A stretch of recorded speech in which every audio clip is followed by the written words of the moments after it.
et qu'à semble patini pon espoir encore. Où j'ai fait tout bitin, mais bas mariage famille travail et santé patini pon chance encore. Celle bitin ou vle, c'est fini et puis tout ça.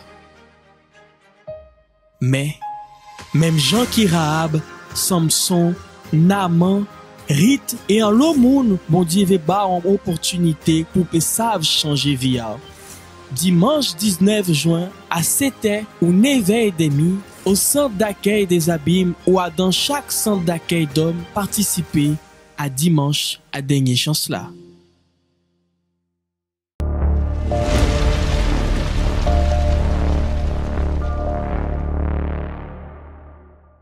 Voilà mes chers amis, bonsoir à tous, soyez les bienvenus encore une fois de plus à l'émission Arrêtez de souffrir. Vous venez d'accompagner ce spot que parle de cette réunion très importante, la dernière chance. Êtes-vous une personne que vous avez besoin de cela? Êtes-vous une personne que vous avez besoin de ça? Oh, dernière chance. Êtes-vous une personne que vous avez besoin d'une dernière opportunité? Peut-être êtes-vous une personne que vous avez besoin, par exemple, ici, mes amis, j'ai entre mes mains, peut-être vous avez déjà reçu une invitation comme celle-là dans la rue par quelqu'un qui vous a donné. Ici, mes amis, vous avez une opportunité qui peut transformer et changer votre vie. Mais c'est à vous de la saisir. Comprenez bien que nous ne sommes pas là pour vous inviter à venir dans une église de plus. Nous ne sommes pas là pour vous inviter à venir prier encore et encore. Excusez-moi, pardon, mais c'est vrai. Non, nous sommes en train de vous inviter à connaître ce qui est écrit dans la Bible que vous avez peut-être chez vous. Peut-être vous avez une Bible à la maison, mais c'est juste une Bible. C'est juste un livre. Ah, c'est la parole de Dieu. Il ne faut pas parler comme ça. Non, il faut parler comme ça parce que, vous savez, il ne faut pas quand même, par exemple, imaginez, vous allez comprendre ce que je veux dire. Imaginez, madame, monsieur, vous vivez dans une relation où il y a une relation à deux personnes, n'est-ce pas? Homme et femme. Une relation, deux personnes. Mais dans cette relation, il y a un qui a la parole, l'autre ne parle pas, l'autre est exclu. Vous allez vous sentir bien. C'est comme si vous êtes mort pour la relation. La même chose, c'est par rapport à Dieu. Comment c'est possible que moi, je puisse dire que je crois dans un Dieu vivant et que ma vie n'avance pas? Je crois dans la parole de Dieu qui me dit que Dieu peut changer, que Dieu peut transformer, que Dieu peut mettre fin à mes problèmes. Je crois dans la parole de Dieu, mais je regarde autour de moi et je ne vois rien que change. Qu'attendez-vous? Qu'attendez-vous pour prendre une décision, pour faire face à cette situation, laquelle vous êtes en train de passer, de traverser? Vous savez, nous sommes ici aujourd'hui pour pouvoir vous faire une invitation. Nous avons la thérapie de l'amour qui se réalisera demain à 19h au centre d'accueil des Abîmes, au 6 Morne-Verguin. Mais nous aurons ce grand événement, dernière chance. Un événement qui a comme, mes amis, comme opportunité, aura comme je pourrais dire, mes amis, comme une opportunité à saisir pour que votre vie vienne à changer. Vous n'avez rien à payer, vous n'avez rien à perdre de venir. Alors, ne changez pas de chaîne en disant « Ah, ce n'est pas utile, ça ne me sert à rien. » Avez-vous déjà essayé? On va, avant que vous changez de chaîne, s'il vous plaît, accompagnez-moi pendant ces quelques instants. Permettez-moi de vous montrer que Dieu veut changer votre vie. On va accompagner un témoignage qui montre la puissance, qui montre que Dieu, le Dieu de la Bible, n'est pas mort. Il est le même d'aujourd'hui. Il est le même. Ce n'est pas seulement moi que j'essaie de vous parler. Le témoignage, quelqu'un qui vit comme vous, qui est comme vous, qui est, mes amis, exactement une personne, mes amis, qui vit les mêmes luttes que vous traversez. Parce que des fois, peut-être vous nous regardez et vous dites, ah, il veut me convaincre à aller dans son église. Ce n'est pas ça. On va vous mettre ce témoignage. Et comprenez bien, toutes les émissions ici, nous vous montrons des témoignages. On ne vient pas ici simplement lire des lettres, lire un texte. On vous montre des résultats. Et contre des faits, il n'y a pas d'argument. Les résultats sont là. Et il est temps que je puisse me dire, attends, si un tel a pu changer, moi aussi je peux changer. Ma vie aussi peut changer. Qu'est-ce que je fais en restant là, en train de pleurer, de gémir, de souffrir? Non, il faut que je prenne une décision. On va accompagner ce témoignage. On revient tout de suite après. Je m'appelle Jérôme et avant d'arriver en France, enfin je suis d'origine haïtienne. Avant d'arriver en France, je vivais en Haïti. On va dire que j'avais une situation économiquement stable, parce que mon père il avait un poste avec un très bon salaire. Et je manquais de rien économiquement, physiquement, mais sauf que en fait j'étais pas, on va dire que j'étais pas totalement heureuse parce que déjà je vivais avec mes grands-parents que je considérais comme mes parents. Pour moi c'était mes parents. Et en fait j'ai jamais eu en fait cette structure familiale. Et j'ai toujours eu en fait dans la tête que j'ai toujours pensé en fait que mes parents m'aimaient pas. C'était en particulier la raison pour laquelle en fait que j'étais confiée à mes grands-parents. Sauf que en arrivant en France, j'ai dû en fait apprendre en fait à vivre avec mon père et par-dessus tout ma belle-mère qui on va dire qui m'aimait pas, enfin ne m'acceptait pas du moins. Et c'était très conflictuel. En fait, on était tout le temps en train de s'embrouiller et je pouvais pas la supporter. Et mon père, en fait, je dirais pas que j'avais de la haine. En fait, je voyais mon père en fait dans l'incapacité de m'aider. Donc pour moi, et du coup vis-à-vis de ça, et enfin les hommes pour moi en fait ça rimait avec l'insécurité. J'ai adopté une carapace, je suis devenue en fait dure, forte. Je me donnais pas le luxe en fait de me sentir mal, de pleurer. Mon sommeil était souvent perturbé parce que je voyais des esprits. Je discutais même avec eux comme si c'était dans la vraie vie. En fait, je parlais avec des gens. Et sauf que c'était pour moi c'était on va dire quasi normal parce que ça m'arrivait quasiment tous les soirs de converser avec des esprits et quand je me réveillais c'était comme si en fait j'avais fait un combat, enfin j'avais lutté dans mon sommeil. C'était toujours comme ça quand je me réveillais. En arrivant sur centre d'accueil universel, ils m'ont expliqué en fait les différents propos, par rapport aux différents jours, les jours de la semaine.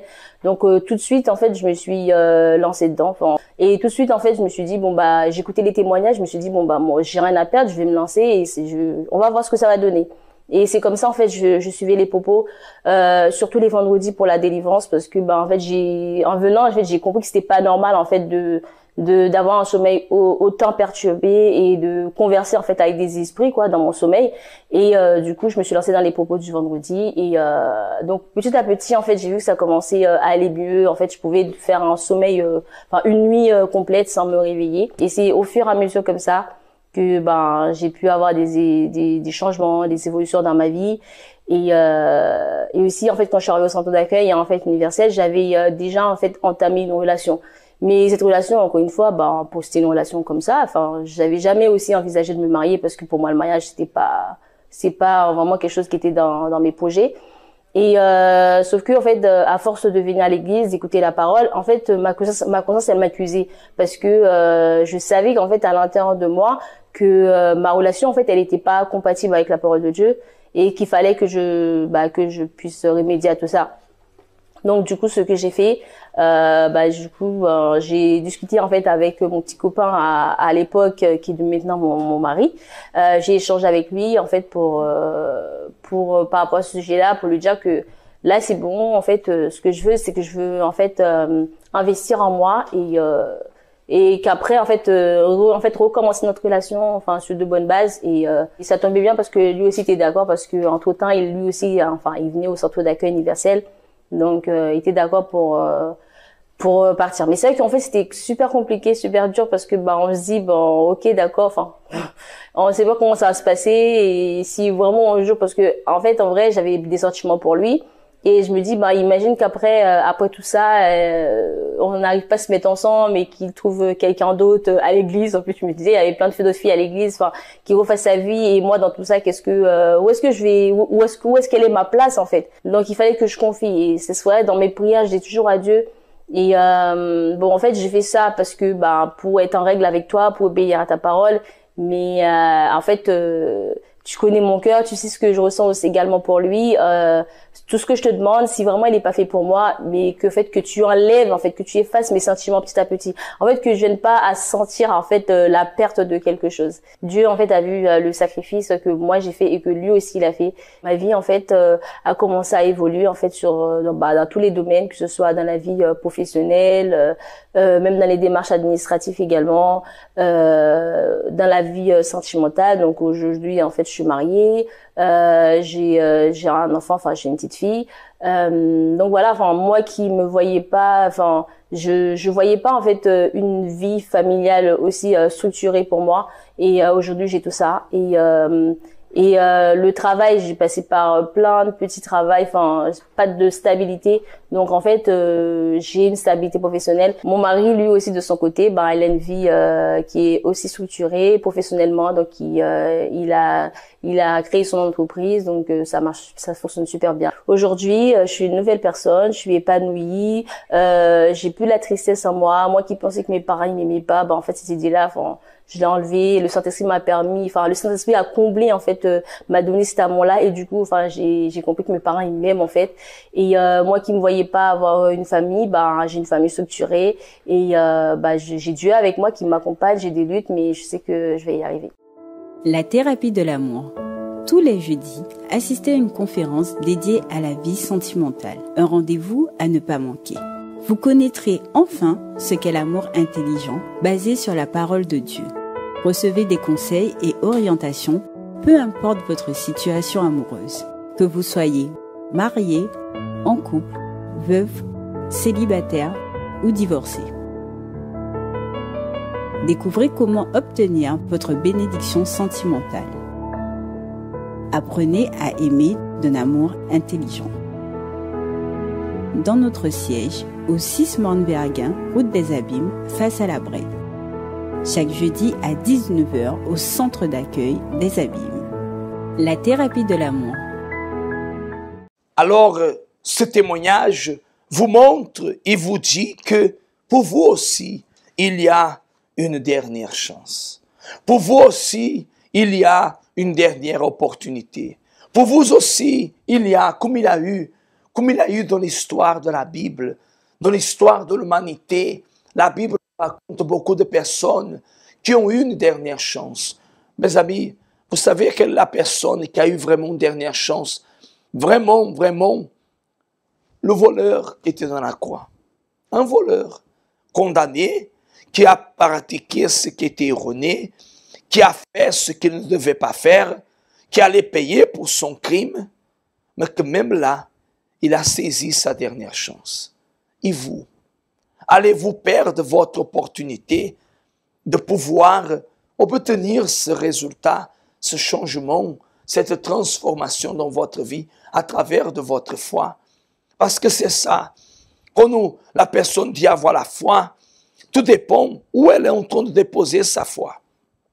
Je t'ai parlé ça dans notre émission, que la foi, nous tous, nous avons. Peu importe qui vous êtes, vous avez la foi. Mais tout dépend de là où vous déposez votre foi. Si vous êtes une personne, que vous êtes en train de déposer votre foi sur des faux dieux, automatiquement, qu'il n'y aura pas de résultat. Logiquement, qu'il n'y aura pas de résultat. Soyons clairs. Si vous êtes en train de déposer votre foi sur là où il n'y a pas de vie, alors il n'y aura pas de feu, il n'y aura pas de résultat, il n'y aura pas de changement. Peut-être vous êtes quelqu'un de foi, sincère, juste, correct, mais qui est en train de se confier dans le mauvais endroit, dans la mauvaise personne, sur le mauvais autel, sur la mauvaise foi. Vous êtes en train d'utiliser votre foi sur la mauvaise foi, sur les mauvaises choses, sur quelque chose qui ne va pas apporter un bénéfice. La Bible parle, mes amis, de l'histoire d'Élie. Lisez 1 Roi 18. Mes amis, la Bible parle de cette histoire que le peuple de Dieu avait abandonné Dieu pour servir Baal, un idole, une image. Et comme ils sont partis pour servir Baal. Tout est devenu catastrophique. La Bible parle que pendant 3 ans et demi, le peuple a vécu dans une sécheresse et dans une famine du jamais vu. Juste pour vous donner une idée, imaginez la Guadeloupe, 3 ans et demi sans pluie. Imaginez. Essayez de raisonner et de voir les conséquences graves qui auraient affecté la Guadeloupe. Alors maintenant, on parle de le siècle 21. Maintenant, revenez à des milliers d'années en arrière, où il n'y avait pas de technologie, où il n'y avait rien de tout ça, où ils avaient que l'agriculture pour vivre, et ils avaient besoin de l'eau. Imaginez l'état qu'ils se trouvaient, désespérés. Mais le prophète Élie est venu, il nous a posé une question. Jusqu'à quand clocherez-vous entre deux pensées? Et c'est ce que je vous pose comme question. Jusqu'à quand resterez-vous divisés dans votre foi? Jusqu'à quand verrez-vous les témoignages, les résultats, la parole qu'on vous donne et que vous voyez que c'est vrai, mais que peut-être, excusez-moi, votre orgueil, peut-être votre image vis-à-vis des autres est plus importante que votre propre vie. Il est temps de faire un choix. Et c'est ce choix qui définira le résultat que vous aurez dans votre vie. On en va accompagner un témoignage de plus et nous allons revenir pour pouvoir réaliser la prière de la foi. Préparez un verre d'eau, une bouteille d'eau, car nous allons revenir avec vous tous pour pouvoir parler avec Dieu et déterminer le miracle, la victoire dans votre vie. Je m'appelle Pomélie, je suis arrivée au centre d'accueil, j'étais une jeune qui se sentait très mal dans sa peau. Je ne m'aimais pas du tout. J'ai grandi dans un foyer où il y avait beaucoup de violence entre mes parents. Au moment où mon père est parti, ça a été comme un soulagement. Sauf que ça a été aussi une division dans la maison, puisque je parlais plus avec mon frère aîné et ni avec mon frère cadet. Ma mère qui priait beaucoup déjà depuis que je suis petite et qui nous enseignait aussi à prier, nous emmenait dans beaucoup d'églises. Du coup, j'ai fait énormément d'églises. Mais ça n'élucidait pas nos problèmes. Ça ne m'aidait pas ni moi-même en tant que jeune et on voyait pas notre vie avancer. C'est là que on nous a invités au centre d'accueil universel. Et je m'étais dit que c'est celle-là où sinon j'arrête complètement. Mais quelque part aussi, j'avais ce désir de connaître Dieu parce que j'avais au fond de moi ce désir de ne pas avoir la même vie que ma mère, de ne pas avoir le même mariage que ma mère, puisque je trouvais que tout ce qu'on vivait, c'était lié au mariage qu'ils avaient eu. Donc je me disais que si je vais à l'église, si je m'investis, je ne connaîtrais pas cette vie-là. Et donc j'ai connu le centre d'accueil et ça a été une toute autre vision que le centre d'accueil m'a apporté. À travers tout ce que j'ai appris, j'ai eu la force en fait de retrouver, enfin de recréer des liens avec mes frères. J'ai pu retrouver le lien aussi avec mon père. J'ai pardonné son absence. J'ai pardonné aussi tout ce qui s'était passé dans le passé. Mais bon, malgré que ma vie avançait dans tous les domaines, je me sentais fatiguée de moi-même. C'est-à-dire que j'avais beau être là, je doutais tout le temps. Et je sentais que mon âme n'était pas bien. J'ai fait plusieurs campagnes, mais comme je doutais tout le temps, ça aboutissait pas forcément à ce que je voulais. Jusqu'à cette campagne-là où j'étais vraiment fatiguée de moi-même, où j'ai dit là c'est tout ou rien. Et quand je suis montée sur l'autel, je voulais dire voilà, fais ce que tu veux entre guillemets. Et peu de temps après, il y a eu le jeûne de Daniel. Il y a eu un jour où j'ai vraiment prié à cœur ouvert, où je me suis vraiment déchirée. J'étais seule dans ma chambre, et c'est là que j'ai eu cette assurance que je n'étais plus seule en fait. C'est comme si pour la première fois que le ciel s'ouvrait pour que je puisse avoir cette communion avec Dieu, que je puisse recevoir sa présence. Et à partir de là, c'est comme si ma vie s'était commencé à se développer. Alors moi de mon côté, dû à, on va dire, une petite absence du côté paternel, j'étais un jeune très nerveux, très colérique, ce qui fait que j'ai grandi. Même si mon père il était là, sa présence on ne le voyait pas forcément. Donc très jeune, j'ai grandi comme ça avec de la colère, de la haine vis-à-vis de mon père. Et j'ai été séparé aussi de mes frères dès l'âge de 11-12 ans, ce qui a fait que ma colère envers mon père s'est accrue, a grandi. J'ai grandi avec ça et j'ai commencé à fréquenter des personnes, des amis, j'ai commencé à fréquenter des filles. J'ai connu le centre d'accueil au travers du groupe jeune, la FJU, ce qui fait que quand je suis arrivé, j'ai vu des jeunes vraiment contents. C'est à croire qu'ils n'avaient pas de problème et je me disais, mais est-ce qu'on vit dans le même monde? Je ne comprenais pas trop. Donc j'ai commencé peu à peu à m'intéresser au groupe jeune et ensuite au centre d'accueil, j'ai commencé à faire les réunions petit à petit. Et tous les propos, toutes les campagnes auxquelles j'ai participé, si je peux dire, ont fissuré peu à peu ce cœur dur que j'avais. Jusqu'à arriver à une campagne d'Israël où je me suis dit, c'est le moment ou jamais. J'ai déposé mon tout sur l'autel dans le sens que vu que j'étais arrivé en couple et on n'avait pas forcément la même vision, donc j'ai dû me séparer, entre guillemets, de la personne avec qui je suis venu.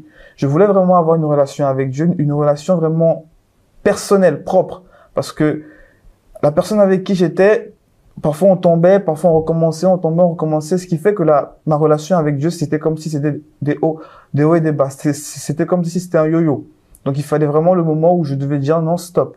Donc j'ai sacrifié cette relation sur l'autel, c'est-à-dire que j'ai dû mettre un terme à cette relation. Et depuis ce jour, je n'avais plus aucun sentiment, si je peux dire, aucun amour vis-à-vis de cette personne. La seule chose qui me préoccupait à partir de ce moment, c'était mon intimité avec Dieu, ma communion avec Dieu. Et c'est de là que tout a commencé. Je peux dire que ma nouvelle vie a commencé. J'ai obtenu un bon emploi, j'ai obtenu mon premier appartement où j'ai commencé à aménager tout seul. J'ai commencé aussi mon permis. En gros, ma vie a commencé à évoluer dans des choses que je ne pensais même pas un jour que j'aurais pu aborder. Ma relation avec mon père a changé parce que avant, je haïssais un peu mon père, si je peux dire. Je le détestais même parce que c'était lui le coupable de toute cette séparation. J'ai dû travailler à l'intérieur de moi pour retrouver cet amour vis-à-vis de lui. Ma famille a été réunie parce qu'on était séparés aussi. Chacun était dans son coin.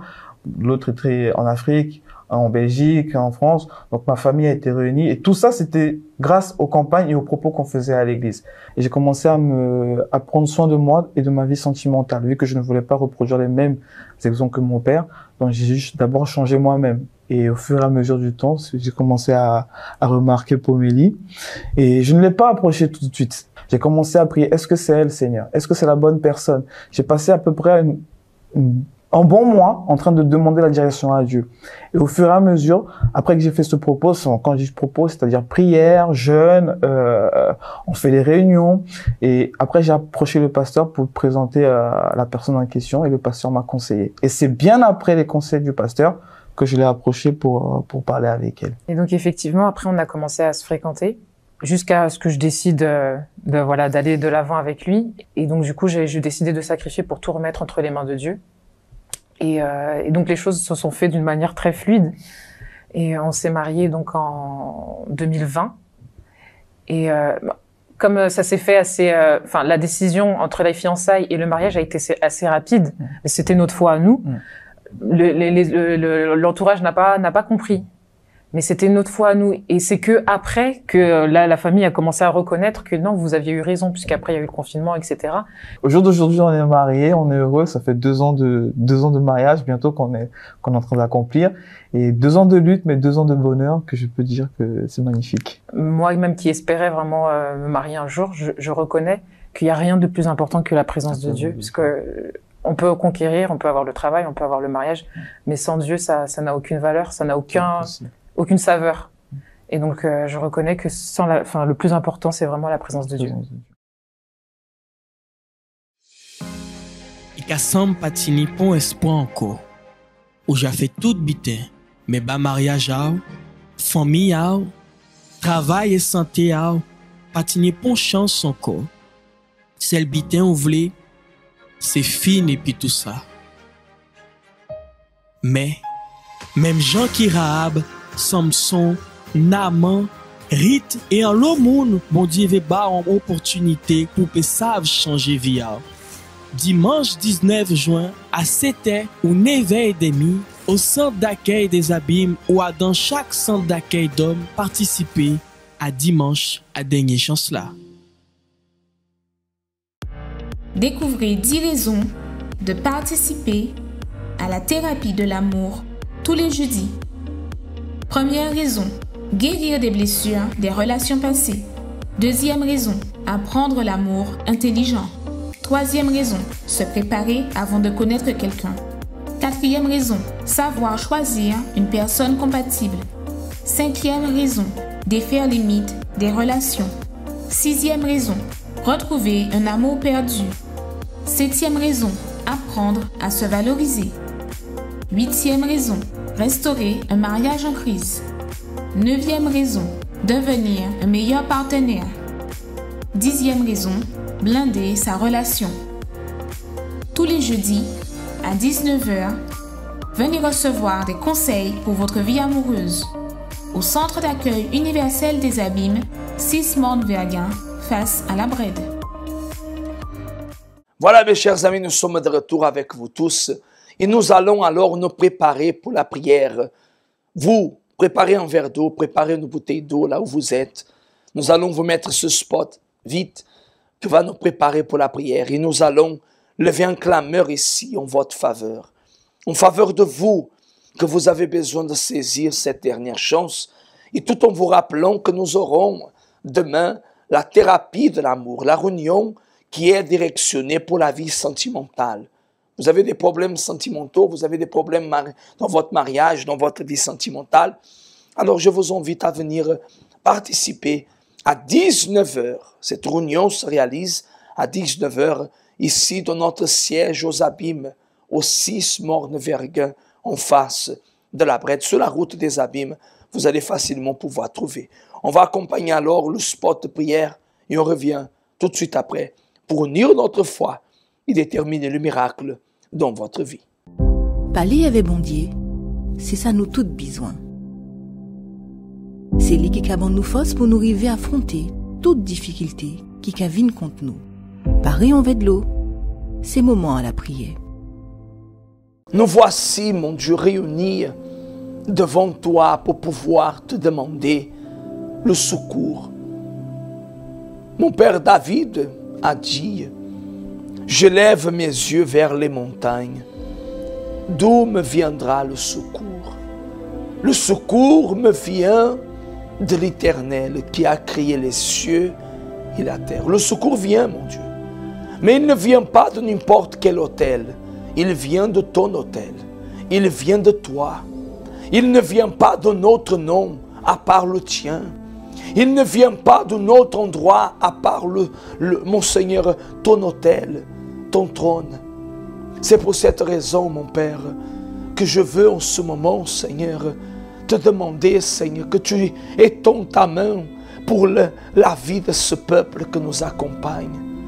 Que tu puisses étendre ta main vis-à-vis ces personnes qui sont désespérées, ces personnes qui sont perdues, ces personnes qui sont désorientées, ces personnes qui sont angoissées, ces personnes qui se trouvent, Seigneur, sans savoir quoi faire, comment faire.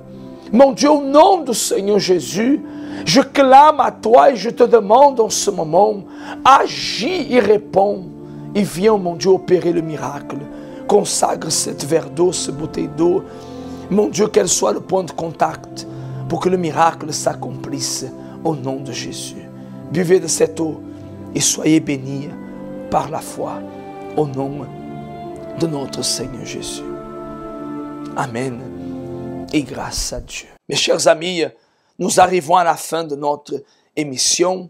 Arrêtez de souffrir et qu'un signe arrête aussi votre souffrance. Mais n'oubliez pas, mes amis, d'être présents avec nous dans cette réunion. Arrêtez. Oh, dernière chance.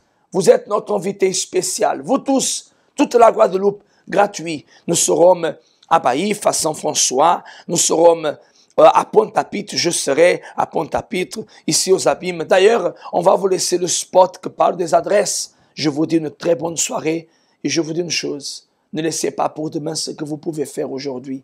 Prenez votre décision. Changez votre histoire. Changez votre vie. Connaissez-vous nos centres d'accueil universels ici dans les Dômes? Notre siège est situé en Guadeloupe, aux Abîmes, au 6 Morne-Verguin, en face de la Brède, entre le KFC et le McDonald's. Nous avons aussi nos centres d'accueil à Pointe-à-Pitre, au 29 quai Lefebvre, en face du parking du port. À Baïf, au 51 impasse Louis Blériot, Zac des Pères Blancs, derrière le Super U. À Saint-François, à la rue Charles-Junon, à 100 mètres du marché de la Rotonde. Nous sommes aussi en Martinique, au 42 rue Garnier-Pagès, proche du Leader Price à Fort-de-France. Mais aussi en Guyane française, à Cayenne, aux 19 zones artisanales Galmo, proche de l'entrée du CFA. Ainsi qu'à Kourou, au 1 rue du Levant, proche du Lip Service Ting. Si vous désirez plus d'informations, vous pouvez nous contacter sur notre ligne amie au 05 90 28 33 83 ou sur notre WhatsApp au 06 90 55 16 70.